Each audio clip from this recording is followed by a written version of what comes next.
Buenas noches a todos, que Dios les bendiga. Valientes ustedes que en medio del aguacero llegaron al culto. Qué bendición. Muy bien, si alguien les pregunta en la calle o un amigo o un conocido y les dice, ¿qué tengo que hacer yo para ser salvo? ¿Qué tengo que hacer para ir al cielo? ¿Cuáles son los requisitos para ser salvo? ¿Ustedes qué le responderían? Piensen un momento, piensen en eso. ¿Cuáles son los requisitos para ser salvo? ¿Qué tengo que hacer yo para alcanzar el cielo? Para llegar al cielo, ¿qué tengo que hacer yo? Bueno, algunos dicen que se deben cumplir una cantidad de requisitos, 30.845,007. Pero, ¿qué dirá la Biblia con respecto a eso? Realmente, ¿qué dice la Biblia con respecto a eso? Abran sus Biblias, por favor, en Efesios capítulo 2, verso 8. Efesios capítulo 2, verso 8. La carta de Pablo a los Efesios, en el capítulo 2, verso 8. Que alguien lo lea, por favor.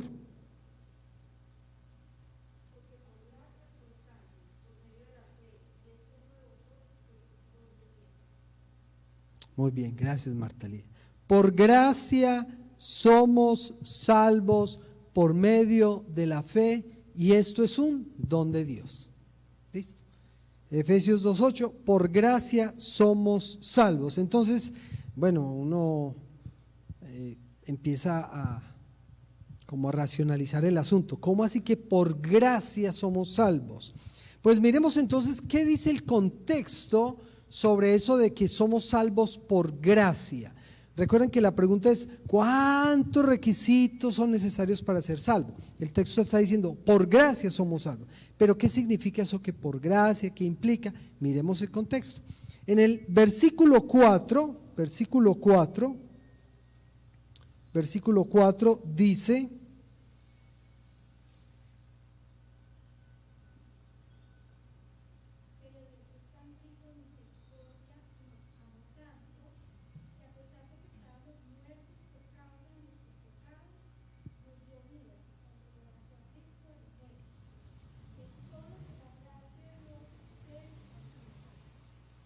muy bien, muy bien. Por el gran, ¿qué es lo que dice el texto? Que por su gran amor, es decir, lo que impulsa la salvación, no es que nosotros somos tan queridos. El Señor nos vio desde el cielo y dijo, ay, estos muchachos son tan queridos que vale la pena salvarlos. No es porque nosotros fuéramos muy queridos, es porque Él tiene un gran amor, porque de hecho no somos tan queridos que digamos. Tendemos a ser como medio diositos con el Señor, pero, estoy hablando porque como somos rebeldes, entonces, pero el Señor por su gran amor, es decir, esta salvación nace del amor de Dios. Entonces miren ahí las implicaciones. Ser salvos por gracia es porque Dios es misericordioso y hace las cosas por amor. Cuando se hacen las cosas por amor, no se está buscando nada a cambio, simplemente se ama. Entonces Dios, por su gran amor, la causa de la salvación, lo que impulsa la salvación, no es que yo sea bueno, no es que yo me lo merezca, no es que yo me haya manejado bien, es el amor de Dios. Dios me amó, Dios te amó, Dios nos amó y por eso nos salva. En el versículo 5 nos habla de otra implicación de ser salvos por gracia. Dice el versículo 5, nos dio vida con Cristo, aun cuando estábamos muertos en pecados, por gracia ustedes han sido salvos. Nos dio vida, es decir, antes de la salvación la persona está muerta espiritualmente y está condenada o destinada a la muerte definitiva, que es después del juicio final. La muerte definitiva es después del juicio final a aquellas personas que son condenadas porque no han creído. Pero el que es salvo por gracia, Dios le da vida, y lo más lindo es que esa vida se la da ¿Al lado de quién? ¿Con quién? Con Cristo. Es decir, nos hace coherederos de Cristo. Imagínense, Dios tiene un solo hijo propio, que es Jesús, ¿cierto? Y cuando Él nos adopta, nos pone al nivel de su hijo. Impresionante. Nos dio vida con Cristo y nos pone a morar en lugares celestiales. Nos hace coherederos con Cristo. Eso es ser salvo por gracia. Pero en el versículo 7 también hay una implicación. Versículo 7 dice: para mostrar en los tiempos venideros, ¿qué es lo que se debe mostrar? ¿La bondad del ser humano? ¿Lo obedientes que somos? ¿Lo queridos que somos? No. Para mostrar en los tiempos venideros la incomparable riqueza de su gracia, que por su bondad derramó sobre nosotros en Cristo Jesús. Somos salvos por gracia para que se haga evidentes la gracia y la bondad del Señor. Es decir, para Él toda la gloria. No a nosotros, como dice el Salmo, no a nosotros, Señor, sino a tu nombre, sea la gloria para tu nombre. Esto no es de nosotros, no es por obras para que nadie se gloríe, no es para nosotros sentirnos pues muy queridos, no. Esto es obra de Dios. En el versículo 8 nos habla también de lo que implica la salvación por gracia. Porque por gracia ustedes han sido salvados mediante, ¿qué? La fe. Y esto no procede de ustedes, sino que es el regalo de Dios. La salvación es por gracia, por medio de la fe. ¿Cómo así que por medio de la fe? Por creer, por confiar, por entender la obra de Cristo en la cruz. Cuando una persona cree, cuando una cree en Cristo, cuando una persona confía en Cristo, cuando una persona entiende lo que Jesús hizo en la cruz, esa persona es salva. Versículo 9. Como por si nos quedaran dudas, entonces Pablo dice, versículo 9, no por obras, para que nadie se jacte, no por obras. Es decir, la salvación se obtiene por esfuerzo propio. No se puede. ¿Y por qué no se obtiene por esfuerzo propio? Porque es imposible. Es imposible que un ser humano por esfuerzo propio se pueda salvar. No puede salvarse. Hay un ejemplo que yo siempre pongo, y es, supongamos que yo tengo una deuda y la deuda asciende a $1.000 millones. Entonces yo voy y hablo con la persona que tengo esa deuda y le digo, mira, yo realmente, mi condición es que yo te puedo pagar 50,000 pesitos mensuales. ¿Cuándo termino de pagar esa deuda? Necesito como 100 o 150 vidas para poder pagar esa deuda. Esa deuda es impagable. Eso es lo mismo que una persona tratar de ganarse la salvación con obras. No puede, es imposible. No puede. Pero al mismo tiempo, cuando Pablo dice que no es por obras, de una vez nos ubica. Ubícate, chico, ubícate, para que nadie se gloríe. Es decir, no chicanes. ¿Te crees muy maduro? ¿Crees que te comportas muy bien? ¿Crees que eres muy espiritual? Pues olvídalo. Nadie alcanza la talla de Cristo, nadie alcanza la perfección. No es suficiente. Por más obras que nosotros hagamos, por más que nos comprometamos o nos comportemos bien, no alcanza, esa deuda es impagable. Por lo tanto, para mí no hay mérito. Entonces, cuando la salvación, cuando Dios es el autor y consumador de la salvación, la gloria es para Él, no para mí. Y uno dice en teoría, sí, pero recuerden, la tentación más antigua, el diablo le dijo a Adán y Eva, seréis como Dios. Y eso es tratar de ocupar el lugar de Dios. Es que nosotros también tenemos nuestro mérito, es que yo lo he sudado, es que yo me he esforzado, yo he caminado muchos años con el Señor y he tenido pruebas y he salido adelante, yo soy fuerte. No. no yo, Él. Él. Me gusta a veces en algunas celebraciones de los goles de algunos jugadores que dicen, no yo, Dios. No, no soy yo, es Dios, es por la gracia de Dios. Me gusta eso, la persona que es capaz de despojarse en humildad y decir, no me miren a mí, miren al Señor.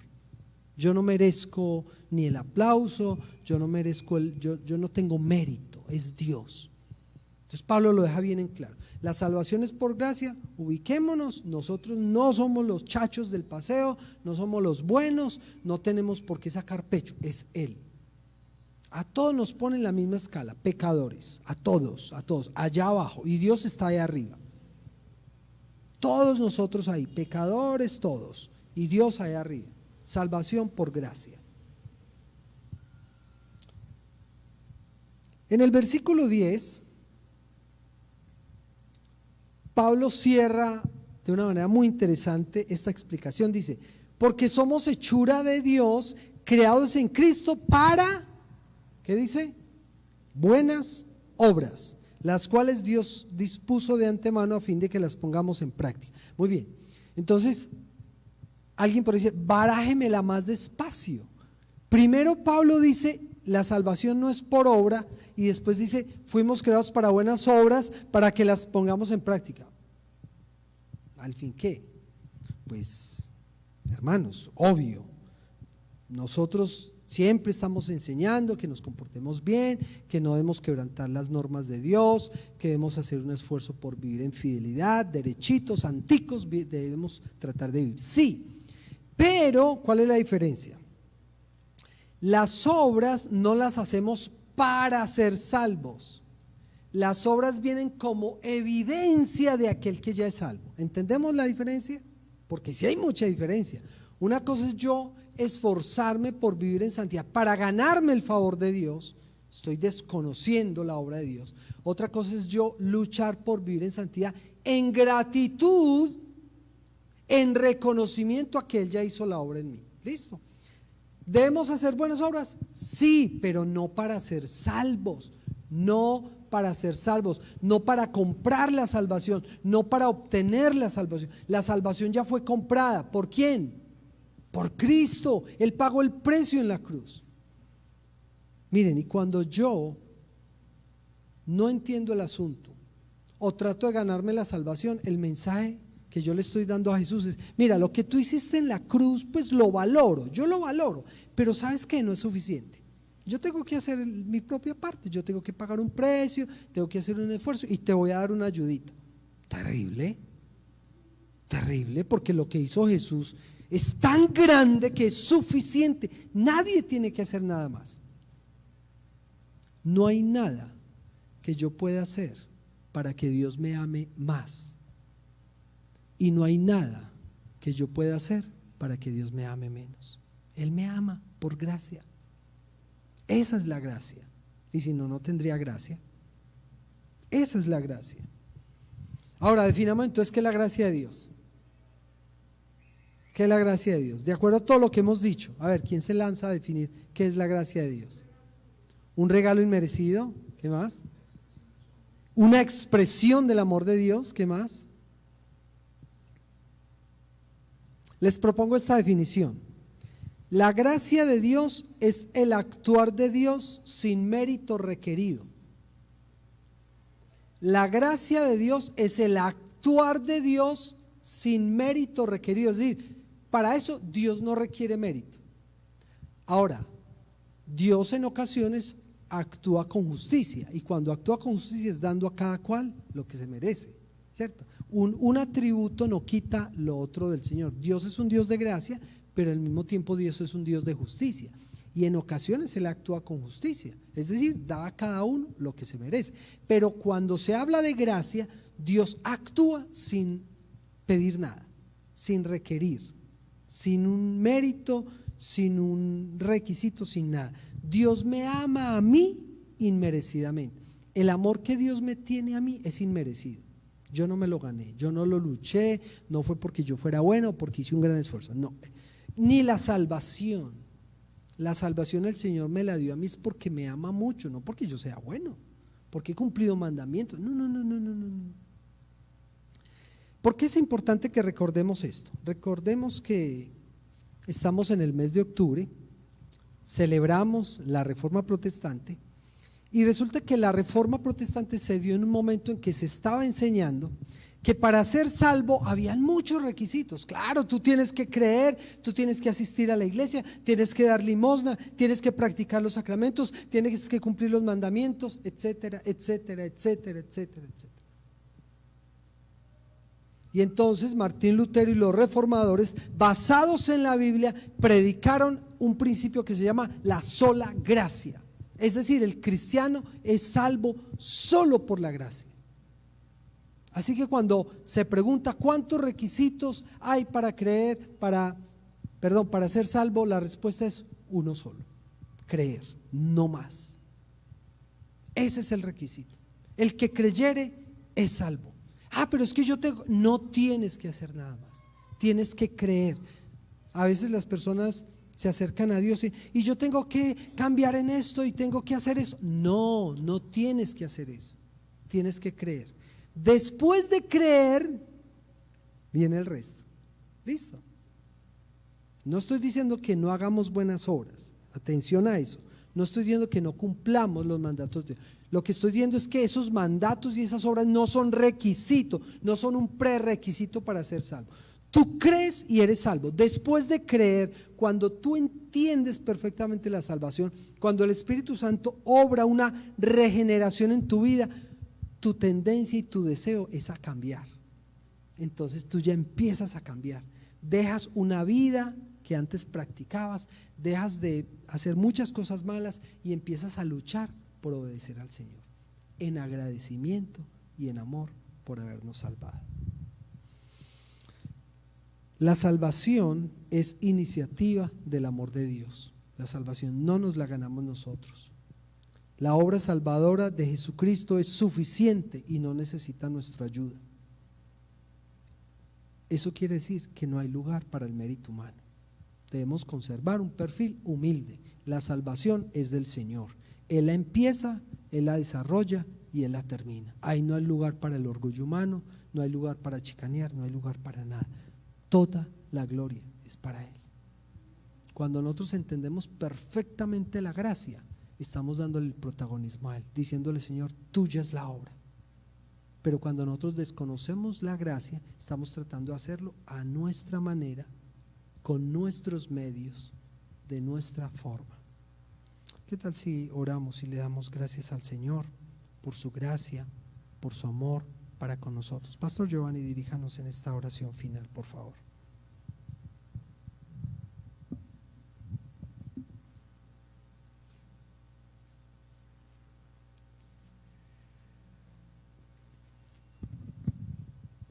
Señor, gracias por hombres como Martín Lutero que en medio de la vivencia del día a día y de las equivocaciones como seres humanos y especialmente tal vez como iglesia, en medio de todas esas equivocaciones tuvo de tu parte, Señor, esa motivación y ese celo por la palabra que nos invita a creer que solamente por tu amor y por tu misericordia es que somos salvos, porque es un regalo tuyo. Danos fe, permítenos creer. En nuestra humanidad queremos justificarnos muchas veces. Permítenos entender que no es de nosotros, no está en nosotros el ser salvos. Gracias por esta palabra y te pido, Señor, que nos permitas de verdad vivir bajo esa gracia que se renueva día tras día. Tu misericordia, tu gracia se renueva día a día sobre nosotros y nos permites acercarnos al trono tuyo confiados y seguros de que tú ya has perdonado nuestros pecados, porque nos hemos arrepentido de corazón y porque hemos puesto toda nuestra confianza en tu Hijo Jesucristo. Te bendecimos, Señor, en esta noche y te damos gracias porque tu palabra es verdad clara y fuente de vida para nosotros. Nos vamos de aquí, de tu templo, y cada uno en sus casas con la convicción de esa salvación especial que tú obraste y obras en cada uno de nosotros. Bendito sea, Señor, en esta noche. Amén y amén. Dios les bendiga. Feliz noche.